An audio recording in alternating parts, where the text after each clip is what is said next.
Good afternoon, everyone. It's actually Chris from Solstice ATR as well as ExcelATRAI.com.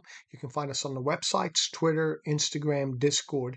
And we use this adaptive algorithm for side market, up market, as well as down market. Remember, we're not a broker dealer.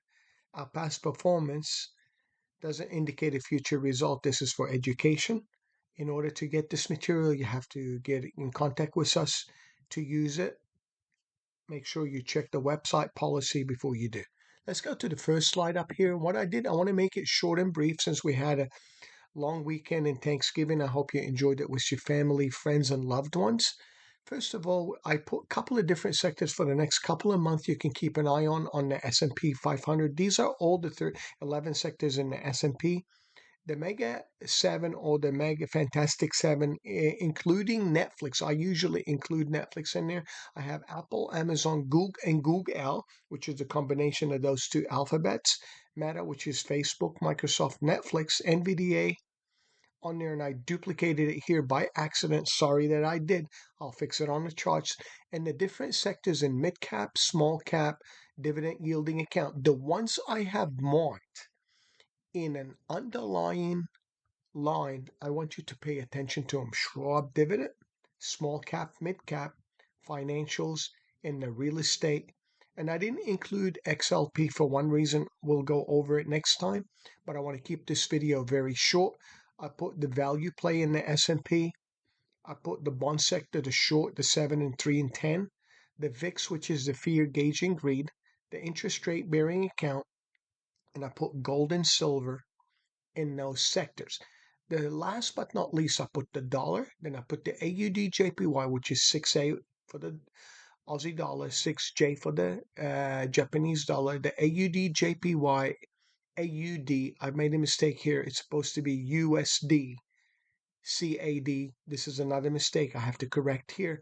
It's supposed to be the USD, CAD. And here are the different sectors in the New Zealand dollar, the S&P E-mini, NASDAQ, Russell, Dow. You can use the ETFs. I have the bond, the 30 and the 10, gold and silver, Bitcoin and Ethereum. And I'm going to go over a little bit Bitcoin and Ethereum on the charts. Remember to check us out, get in contact with us, share with your friends. Let's go to the first slide that I have up here, which is the S&P 500. And what I want to do is zoom down here.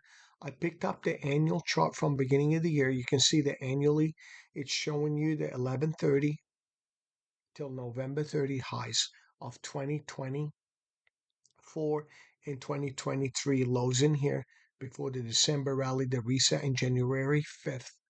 We rallied up, we came back in, we rallied higher, we came back in August. September, this is the low, this is the October high, November low, and November high.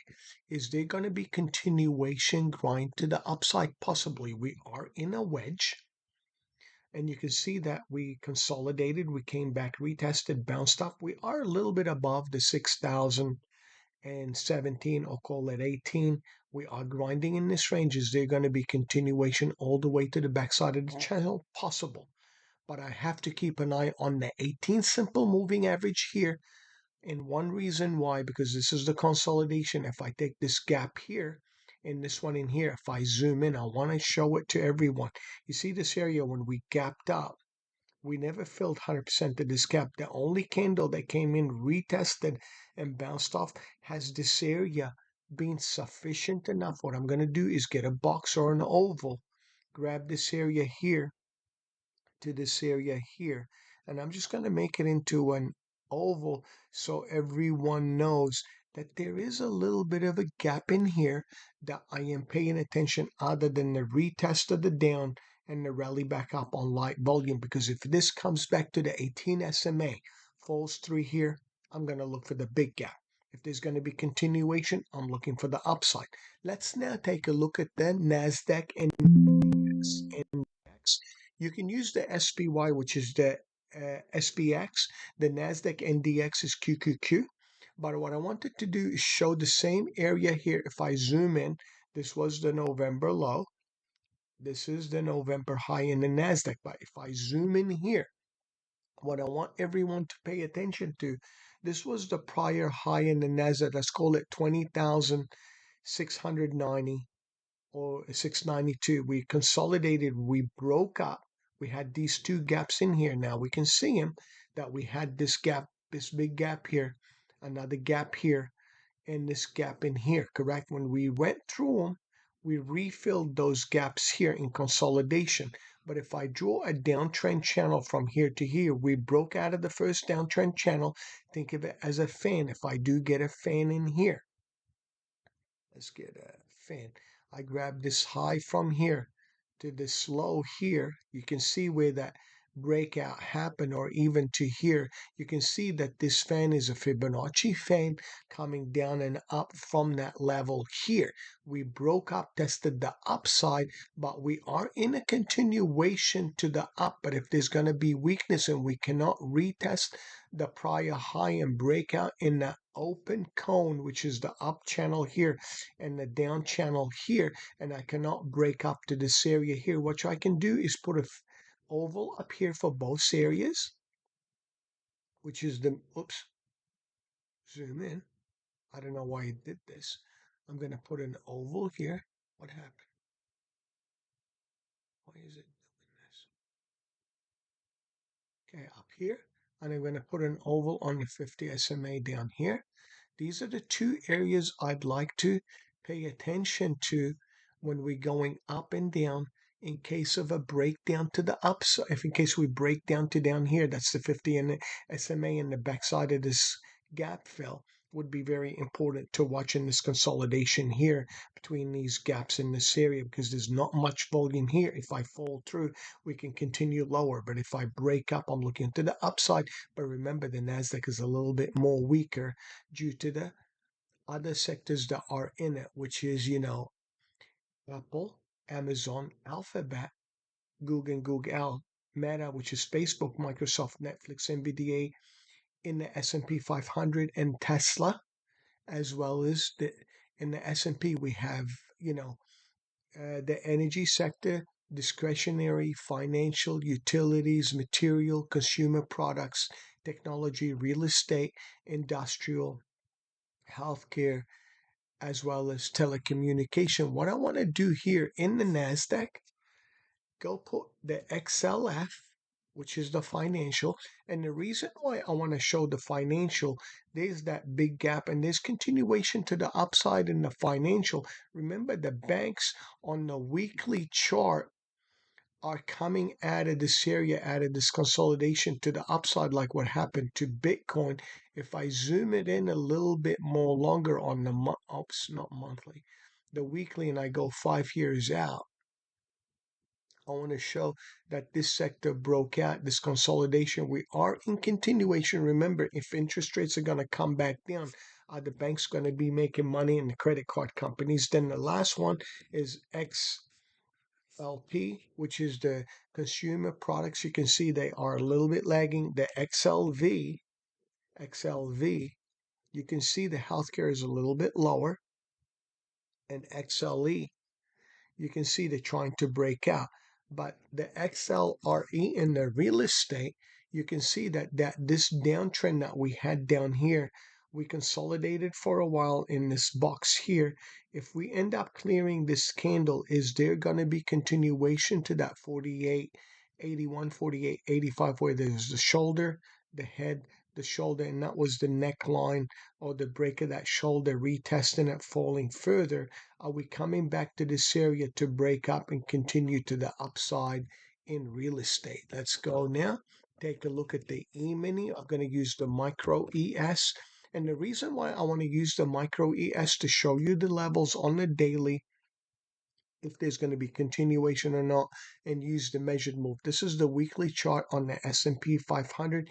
We can see that we are above the, coming to that 150% from the prior 3-year range from 2020 March 23rd till the December here in 2023 high, and we broke up and we got that extension to the upside after the consolidation in January 5th of 2024. So let's go break it down here on a intraday basis. We're going to use a 20 or 30 day, it doesn't matter which way we do it. And we're going to use a 6 hour chart. In the 6 hour chart, I have the overnight action as well as the volume profile. You guys going to tell me, what are these shadows back here?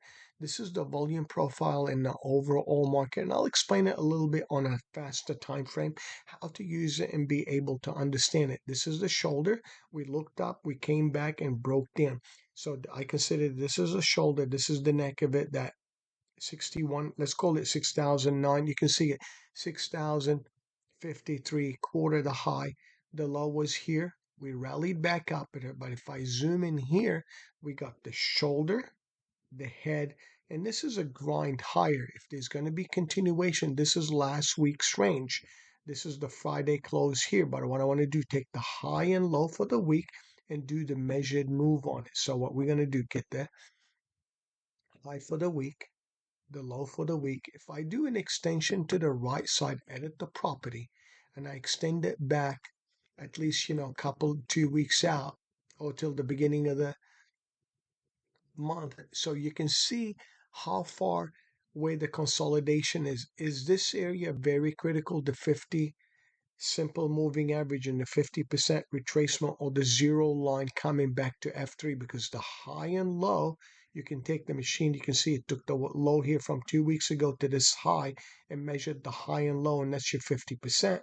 Your 38 and 61. I don't have the 78 and I don't have the 23, but I usually do a measured move 0 to 100 on the weekly to know where my extensions, the way my minus 50 is, minus 100 to minus 80 is, and vice versa to the top 180 to 200. Usually these act as support and resistance on a short period of time on the chart. So if I break this down one more time and I go to an intraday, let's say I'm using a 3-day range or 4-day range, instead of using 2 hours, I'm going to go use a 20-minute bars. And the reason why I wanted to show you this is because you guys are asking me what that background is. That background shows you the value area high, which is that dash line, the value area low. This is the volume that happens in the overnight action. Then I have the volume during trading hours that happens here. I separated the overnight volume profile with the daily trading candles here. When we grinding up or coming back down, it gives you the overall volume profile. These are the value area low, value area high, and the point of control is where most volume acted for that day. Because if I take the Monday, Tuesday, if I take the Monday to Tuesday range, just to zoom in, you can see that the range, the volume profile has a high and a low, correct? This is a wick. This is the peak of it.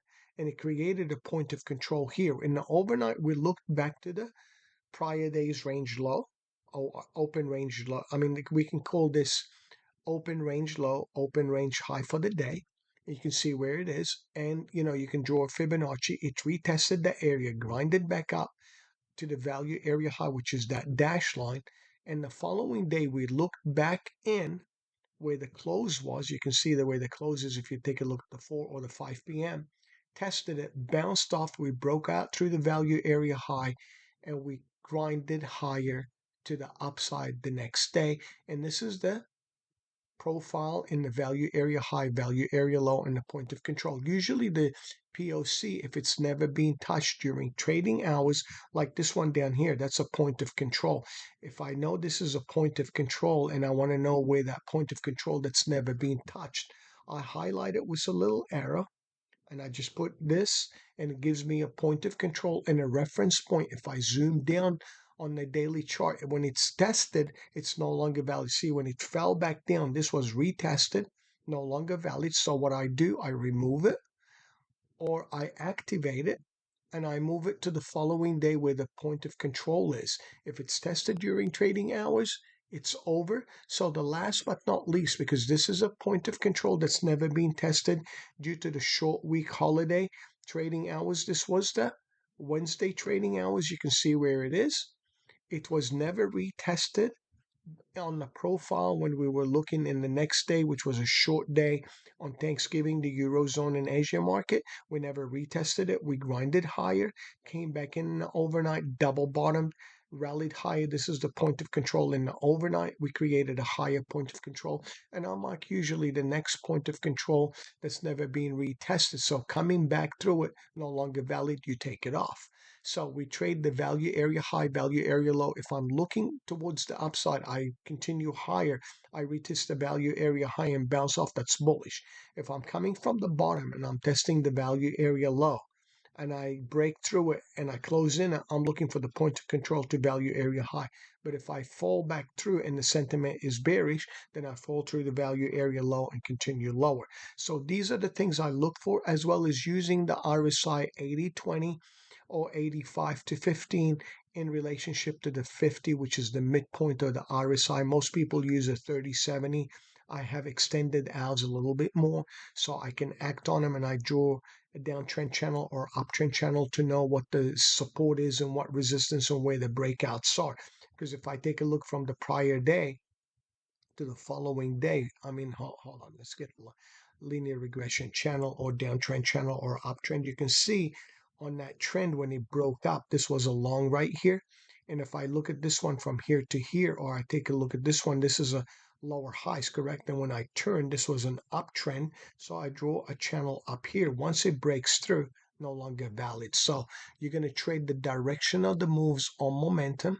Let's just remove it and remove this one. So basically, it'll help you understand the levels and how to use it. Let's take a look at the micro. What we can do to queue and let it go for the day, make it short and brief. You can see on the daily, I put the 4 or 5 days range. This is the Monday high to the Wednesday low. If I draw a measured move from top to low, I can go get the measuring tool. This is my high for the week. This is my low for the week. I extend it to the left, and we'll do it on a 4-hour chart. Edit the property. I'm going to extend it to the beginning of the month. You can do it manually by typing it in or using that. On the Thinkorswim platform, we're going to go time frame. We're going to go 30 days. Remember, the profile has been split into the overnight price action with the trading hours. You can see when we looked up, came back in, we created, but the downtrend channel is trying to break in the Nasdaq. If I take this area here to this is the first channel on the 4-hour chart. We're retesting the high, and if I draw one from down here or here to this candle here, we are in a symmetrical triangle in an uptrend. There's a little bit, the distance I traveled from here to here, I'm going to measure it and duplicate it to up here. Is the 180 to 200 possible? Yes. But if I am falling, I'm looking for the backside of this channel to see if I can get any support. If not, I will look for the gap between this candle and this candle here. There's a gap between them, and I'll show them in here so everyone can see them. We'll use an oval. This is the overnight action, okay, everyone? So this gap in here, edit the property, and if I extend it to the right, this is the gap that you have to pay attention to on the charts in case of a retracement back down. If you have any questions and you'd like to get in contact with us, once again, you can reach out to us at Solstice ATR or get in contact with us on the phone number or DM me on Twitter or Discord. Take care. Over and out.